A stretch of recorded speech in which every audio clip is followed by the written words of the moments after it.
Մի կես ժամ ժամանակը մնաց։ Դու գիտեք, որ ես շատ հարաղ, շատ կեղտոտ մարդ եմ եղել ուրիշների համար, բայց չգիտեք, որ իմ հարազատների հանդեպ եմ այդպես եղել։ Հիշում ես, որ ծառայում էիր, մի անգամ սամավոլկա փախար,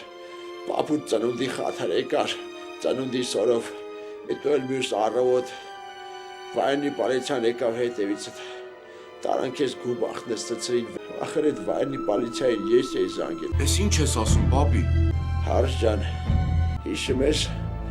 Ռոստրոյի մաշում աշխատում էիր, հաշվապահ պես։ Հա, հիշում եմ։ Ինձ գրանցել էր այնտեղ մթում աշխատում եմ, որ աշխատավար ստանը, որ թոշակը շատ լինի։ Հետո էլ քեզ հենց դրա պատճառով գործից հանեցին։ Տնօրենին ես էի զանգել, զգուշացրել, որ տենց բախ կա։ Տղա ջան, այն 7 տարին էլ որ նստար, կյանքդ կոտրվավ։ Հա։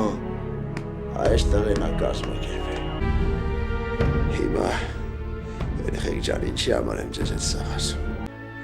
Ես որ մեռնեմ, հարթուկները միացրեք, լավ շիկացրեք, ու դրեք մարմինս վառեք, որը հոտան գնի սախտալով մեկ։ Այդ ժամանակ ջղայնություններ էդ կթապեք իմ վրա, ու իսկականից կներեք ինձ։ Արժ չկա, պապ ջան։ Դե ուրեմն, Մարդամյատ հարթուկ ճարեք։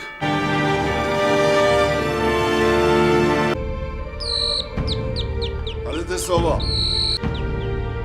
Լեյտենանտ Սարգսյան, սա Մարտիրոսյանների բնակարանն է։ հա, բայց ինչ ալև որ։